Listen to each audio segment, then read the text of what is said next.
The fluorescent lights of the Tesla Gigafactory in Austin, Texas, cast long shadows across the production floor. On the evening of March 14, 2024, at exactly 7:32 in the evening, when Elon Musk stepped through the heavy steel doors of Sector 9 with 3 large pizza boxes balanced in his arms, and a man who refused to eat would soon teach him something that no boardroom meeting ever could. The air smelled of metal shavings and industrial lubricant mixed with the unexpected aroma of pepperoni and garlic as Elon set the boxes down on a makeshift table assembled from pallets near the Model Y assembly line, where 17 workers in their signature gray uniforms stood covered in the honest sweat of a 10-hour shift. Among them was a man named Dermot Castellanos, whose empty eyes would not meet anyone's gaze and whose trembling hands he kept hidden in his pockets, while the others gathered around the food with tired smiles and grateful murmurs, because nobody expected the CEO to show up unannounced on a Thursday night carrying dinner like some kind of billionaire pizza delivery guy. Elon wiped his hands on his jeans and grabbed a paper plate from the stack that his assistant Marcus had brought along with napkins and plastic cups, filled with cold soda beads of condensation already forming on their surfaces. "I know you guys have been crushing it on the production numbers this week," Elon said, his voice carrying that characteristic mix of intensity and casual friendliness that made him seem simultaneously like your demanding boss and your eccentric neighbor. "Thought I'd come down and see the real heroes behind those numbers, because honestly, the spreadsheets don't show the human beings who make this company actually work." The workers laughed a little nervously because having the richest man in the world suddenly appear in your workspace talking about heroism while holding a slice of pizza creates a surreal atmosphere that nobody's corporate training prepares you for. There was Jenkins, who operated the stamping press and had 3 kids at home. There was Yuki, who welded battery housings with precision that bordered on artistic. There was Patricia, who managed quality control with eyes that caught defects a computer might miss. And there was Dermot Castellanos, standing at the edge of the group watching everyone else eat, while he remained perfectly still, like a statue carved from exhaustion. The factory floor stretched out behind them in vast dimensions running nearly a mile in length, filled with robots that moved in choreographed patterns and conveyor belts that never stopped moving, because time in manufacturing is measured in units per hour, and every second of downtime translates to dollars lost and dreams deferred. Elon had built this facility with the ambitious goal of producing 20,000 vehicles per week by the end of 2024, and the workers in Sector 9 were crucial to hitting those numbers because this is where the vehicle body met the chassis in a precise dance of metal and electricity that required both machine precision and human judgment. The shift that evening was supposed to end at 8 o'clock when the next crew would arrive to keep the production line running through the night, because in the world of high-volume manufacturing, the assembly line sleeps for no one, and the global demand for electric vehicles waits for nobody's convenience. Marcus passed around the sodas while Elon engaged in conversation with Jenkins about his kids and whether they were interested in engineering, and Patricia about some quality issues she had flagged in the previous week's production run, showing genuine interest in the technical details that most executives would delegate to some middle manager's report. The pizza disappeared quickly because factory work burns calories the way a furnace burns coal, and these people had been on their feet since 9:30 that morning, with only a rushed lunch break at noon, where most of them ate packed sandwiches in the break room while checking their phones for messages from family members or scrolling through news feeds that told them about a world moving too fast for anyone to fully comprehend. But Dermot did not take any pizza, even though Elon personally offered him a plate with 2 slices, and even though his stomach must have been as empty as everyone else's, because his shift started at the same time, and his body burned the same calories, and his need for sustenance followed the same biological laws that governed every other human being in that factory. "Not hungry, man?" Elon asked casually, extending the plate toward Dermot, whose name tag read Castellanos, D in faded letters that had been through too many wash cycles. Dermot shook his head with a small, tight smile that did not reach his eyes, and he mumbled something about having eaten earlier, which was clearly not true, because Yuki, who worked the station next to his, said quietly that Dermot never ate during lunch break either. And actually, Yuki had noticed that Dermot never seemed to eat anything at all during the entire shift, which struck everyone as strange. But people have their quirks, and in a factory where everyone is focused on their own responsibilities and their own survival, you learn not to pry too deeply into other people's private struggles. Elon studied Dermot for a moment with those intense eyes that had stared down rocket launch failures and production hell and shareholder revolts. Eyes that could calculate complex engineering problems, but sometimes miss the simple human equations happening right in front of him. And he seemed about to say something else. But then Jenkins asked a question about the Cybertruck timeline, and the moment passed like a cloud across the sun.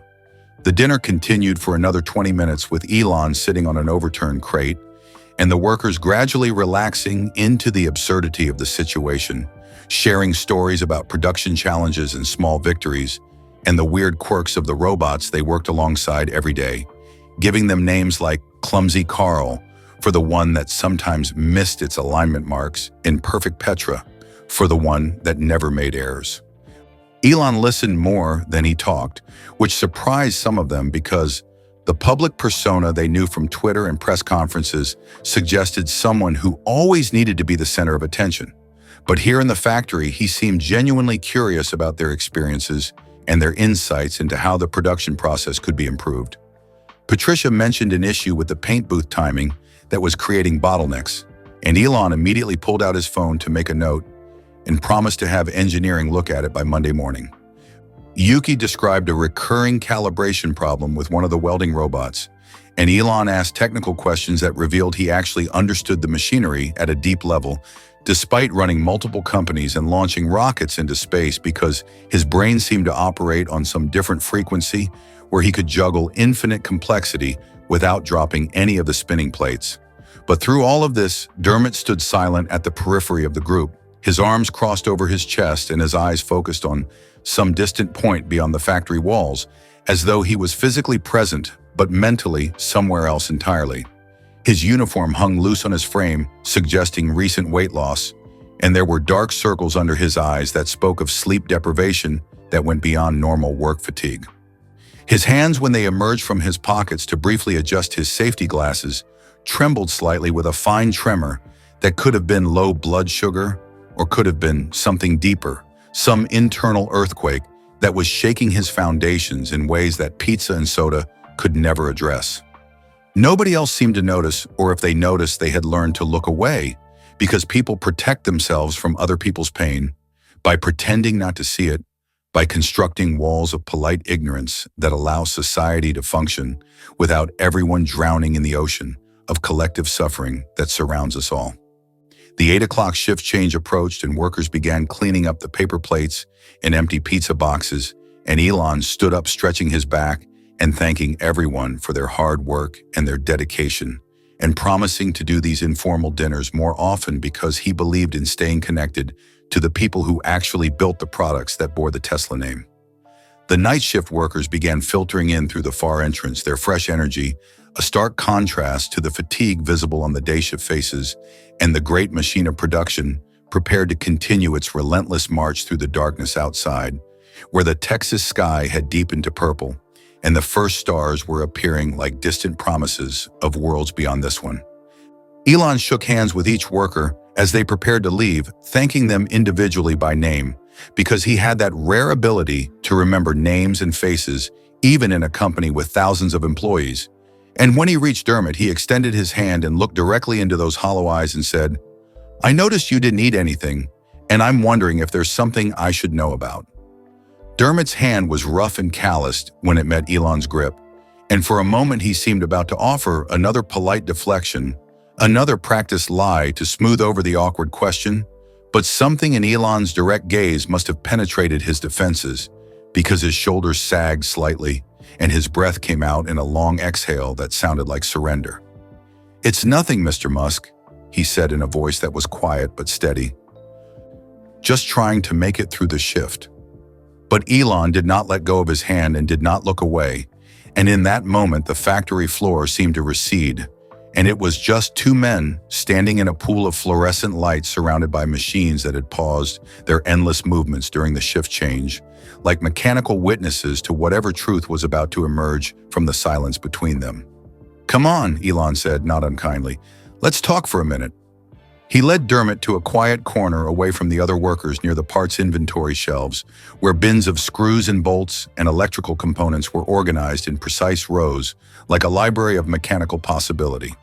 Marcus, the assistant, sensed something important was happening and stayed back, giving them space while pretending to check something on his phone. The factory's ambient noise provided a curtain of sound that offered privacy even in this vast open space, and Dermot leaned against a support beam as though he needed it to remain standing, while Elon stood with his hands in his pockets, waiting with a patience that seemed unusual for someone whose time was worth thousands of dollars per minute. "How long have you been working here?" Elon asked. 3 years and 4 months, Dermot replied automatically, as though he had counted every single day. "Started when the factory opened. Battery assembly first, then moved to final assembly 6 months ago." Elon nodded. "And you're on day shift. 9:30 to 8? Dermot hesitated for just a fraction of a second before answering. "Yes, sir," but that hesitation was like a crack in a dam, and Elon's engineering mind recognized structural weakness when he saw it. "Just day shift?" He pressed gently. The silence that followed stretched out for several heartbeats, and Dermot's eyes dropped to the floor, and his jaw worked as though he was chewing on words he could not quite bring himself to speak. "I'm also on night shift," Dermot finally said, the words coming out barely above a whisper. 8:30 to 5:30 in the morning. Elon's eyebrows rose because the math did not make sense, and he said, "Wait, you're working both shifts? That's 20 hours." Dermot nodded slowly. "I changed my name tag. Night shift, I use my middle name Marcus. Different supervisor. Nobody connects them." The words hung in the air like an accusation, and Elon felt something shift in his understanding, because this was not just a dedicated employee. This was someone operating at a level of desperation that bypassed all normal human limits. And the fact that the system had allowed it to happen meant the system was fundamentally broken. "That means you get 4.5 hours between shifts," Elon said, doing the calculation in his head.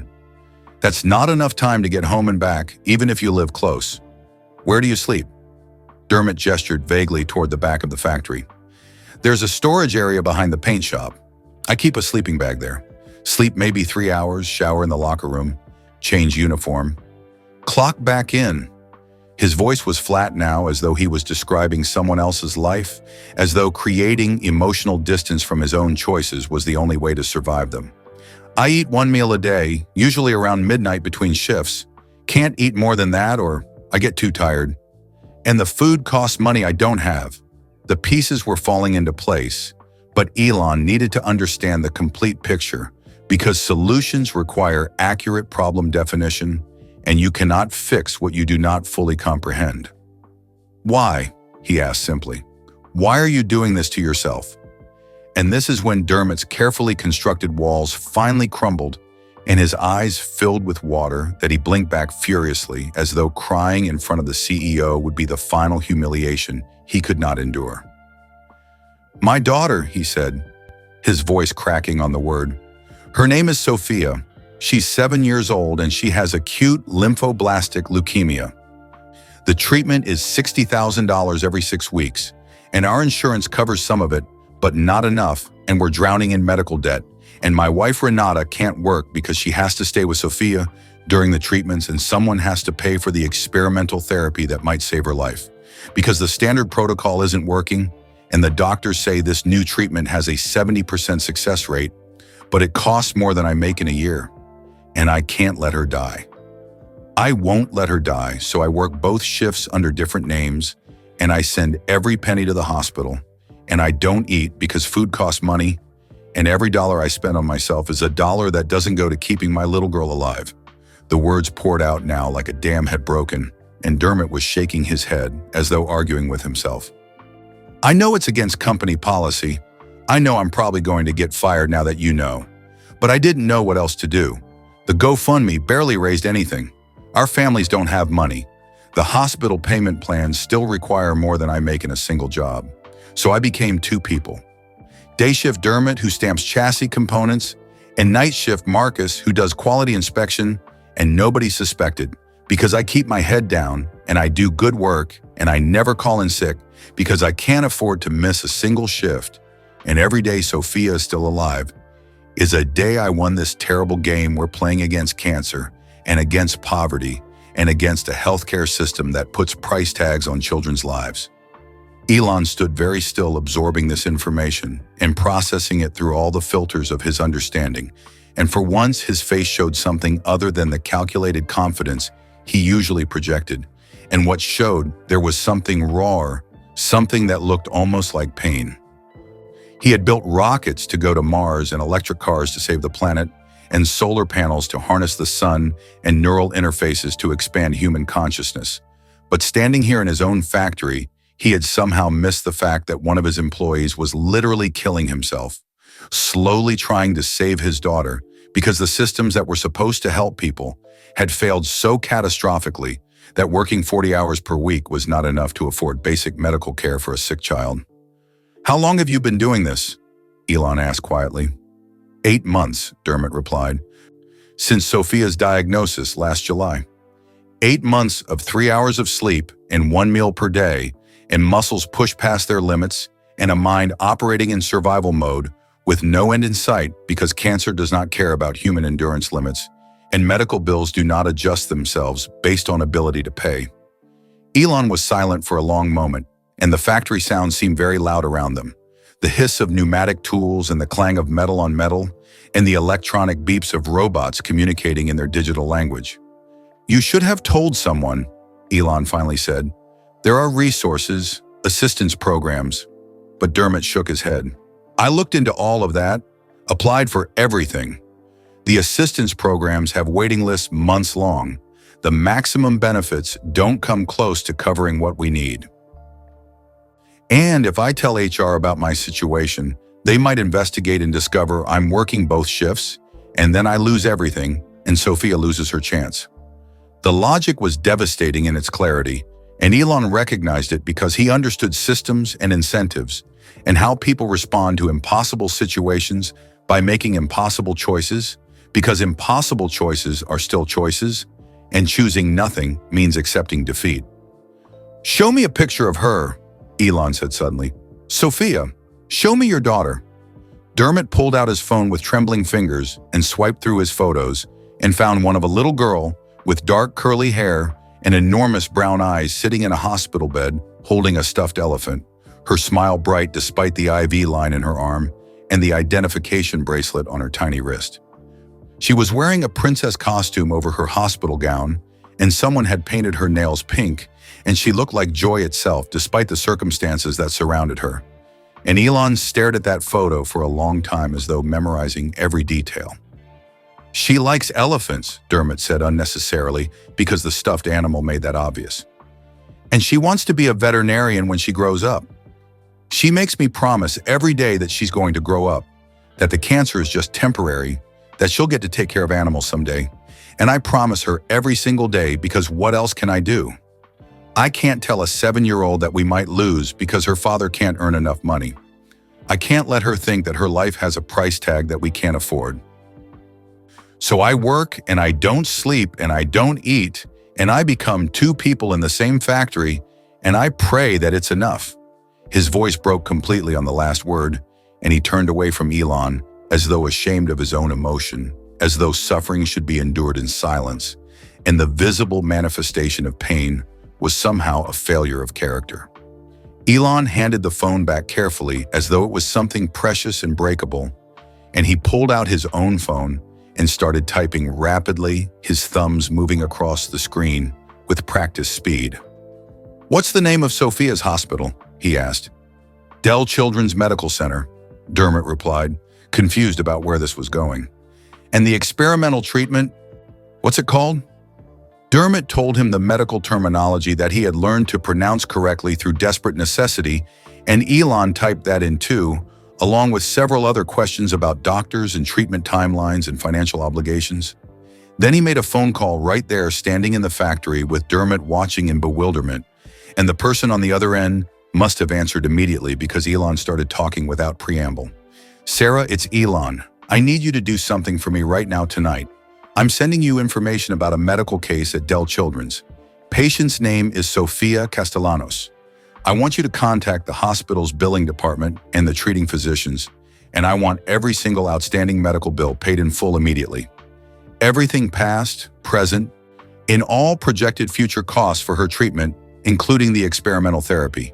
Set up a direct payment arrangement with the hospital for the duration of her care.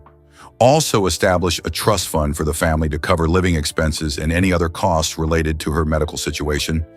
I want this done before morning. He listened for a moment to whatever Sarah was saying, and his response was firm. I don't care what it costs. Just make it happen. This is priority one. He hung up and looked at Dermot, whose face had gone completely white, as though all the blood had drained from his body, and whose mouth was opening and closing without any sound emerging, because sometimes shock steals language and leaves only silence. You're not working double shifts anymore, Elon said flatly. In fact, you're not working any shifts for the next month. I'm putting you on paid emergency family leave, effective immediately so you can actually be with your daughter and your wife during this.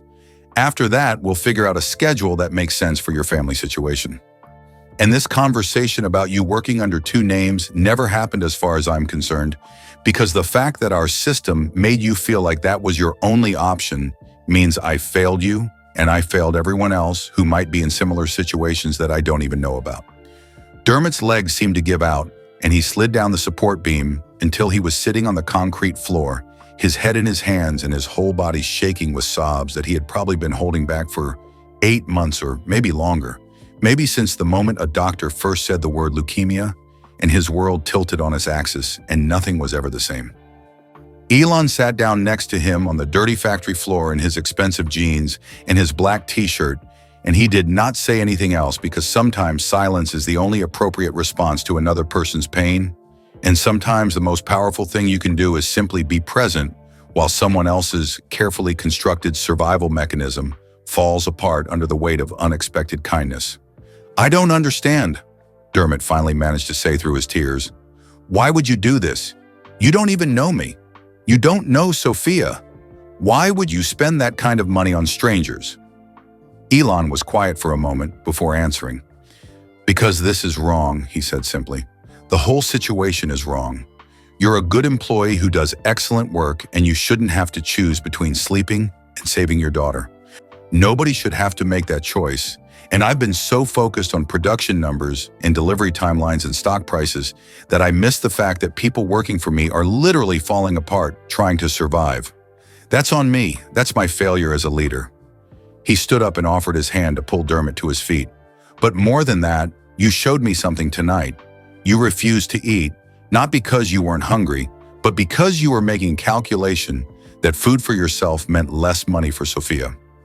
That's the kind of decision that shouldn't exist in the richest country in the world.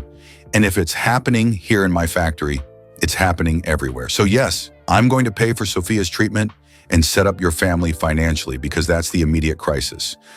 But I'm also going to change how we handle this kind of situation across the entire company, because this conversation has made me realize that our employee benefits and healthcare support systems are fundamentally inadequate. Over the next hour, while Dermot sat in shock in the break room, drinking water that Elon insisted he consume, Marcus, the assistant, brought him actual food, a sandwich and fruit and protein bars, and stood there making sure he ate all of it. Elon paced the factory floor, making more phone calls, his voice sharp and urgent, as he spoke to HR directors and benefits managers and insurance coordinators, demanding immediate answers about company healthcare policies and family support programs. He learned that while Tesla's health insurance was considered good by industry standards, there were significant gaps in coverage for experimental treatments and catastrophic illnesses, and that the employee assistance programs had strict limits and eligibility requirements that often left people in crisis situations without adequate help. He learned that Dermot was not the first employee to face impossible medical costs, and that several workers had quietly gone bankrupt or taken on crushing debt or left the company to seek jobs with better healthcare options. This is unacceptable, Elon said to the HR director on the phone, his voice cold with controlled anger. We're building the future, but our employees can't afford to get sick. That's not the future I want to build. I want a complete overhaul of our healthcare and family support benefits, and I want it done in the next 90 days. I want coverage for experimental treatments. I want coverage for family medical emergencies. I want catastrophic illness support that actually covers the catastrophes people face. I want zero-deductible health care for all employees and their families. I want emergency hardship funds available immediately, not after months of waiting. I want this company to be the standard that everyone else has to measure up to, and if that costs more money, then we'll figure out how to afford it, because I'm not going to have another person like Dermot working themselves to death in my factory because we were too cheap to provide adequate benefits. The policy changes that emerged from that night in the factory became known internally as the Sophia Initiative, though Elon insisted on keeping the Castellanos family name private, and the broader public only knew that Tesla had dramatically expanded its employee healthcare and family support programs, effective June 1, 2024. The changes included comprehensive medical coverage with no lifetime caps and zero deductibles for all employees and their dependents, coverage for experimental and innovative treatments when recommended by qualified physicians, an emergency hardship fund with immediate access for employees facing family medical crises, unlimited paid family medical leave for parents of seriously ill children, mental health support services with no restrictions or co-pays, and a complete restructuring of the employee assistance programs to make them actually useful in real crisis situations rather than just checking bureaucratic boxes. The total cost was estimated at over $300 million annually, but Elon announced it at an all-hands meeting, saying that if Tesla could not afford to take care of the people who built its cars, then it had no business claiming to be building the future, and that profitability meant nothing if it came at the cost of human suffering within their own workforce. Some shareholders complained that it would hurt the bottom line, but Elon's response was characteristically blunt, pointing out that dead employees and broken families actually cost more in the long run through lost productivity and institutional knowledge, and that doing the right thing sometimes required prioritizing human beings over quarterly earnings statements, which was apparently a controversial position in modern capitalism, but one he was willing to defend. Sophia Castellanos responded well to the experimental treatment, and by October 2024, her cancer had gone into remission, and her doctors were cautiously optimistic about her long-term prognosis. And when the local news somehow got the story and wanted to interview the family, Dermot and Renata politely declined, saying they wanted privacy for their daughter's recovery, but that they would be forever grateful to Elon and to Tesla for giving Sophia a chance at the future she deserved. Dermot returned to work after 6 weeks on a normal 40-hour schedule, and his co-workers said he looked like a different person, no longer the hollow-eyed ghost who stood at the edge of the group, but someone who laughed and joked and ate lunch in the break room and showed everyone pictures of Sophia on his phone as her hair grew back and her smile got brighter and her dreams of becoming a veterinarian seemed less like desperate hope and more like actual possibility.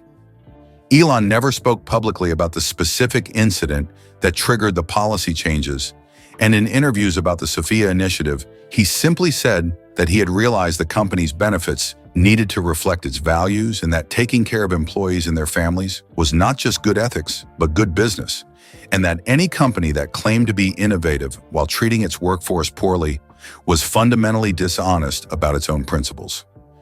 But those who were there that night in Sector 9 remembered the look on Elon's face. When Dermot explained why he would not eat, remembered the phone calls made.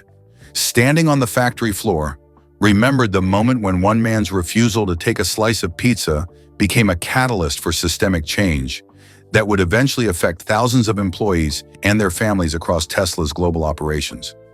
The story became something of a legend within the company, passed down to new hires during orientation, as an example of how one person speaking truth to power could change an entire organization, and how sometimes the most important innovations have nothing to do with technology and everything to do with recognizing shared humanity and responding to it with compassion rather than bureaucratic indifference.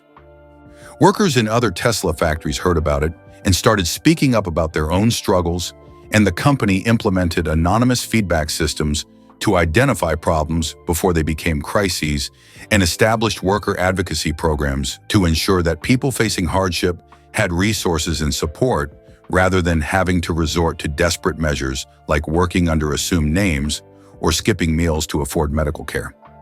Years later, when Sophia was 12 years old and still cancer-free and volunteering at an animal shelter every weekend, practicing for her future career as a veterinarian, Dermot would sometimes think about that evening when Elon Musk showed up with pizza boxes and asked why he would not eat, and how a simple question had unraveled his carefully constructed double life and replaced it with something he had almost forgotten was possible, which was hope not just for Sophia, but for all the other Sophias and Dermots and Renatas in the world who were fighting battles that nobody else could see and carrying burdens that should never have been theirs to carry alone.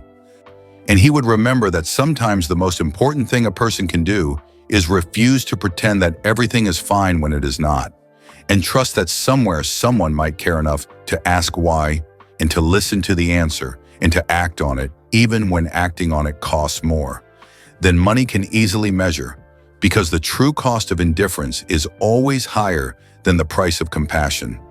Even if the spreadsheets do not capture that particular calculation in their endless columns of numbers that track profits and losses, but somehow always miss the only metrics that really matter, which are whether people are suffering and whether anyone is doing anything about it, and whether at the end of the day we can look at ourselves in the mirror and honestly say that we tried to make the world less cruel and more kind, one small decision at a time. Even when those decisions start with something as simple as asking a man why he will not eat a slice of pizza on a Thursday night in a Texas factory while the machines hum around them and the future waits to be built by hands that are fed and rested and valued for more than just the units they can produce per hour.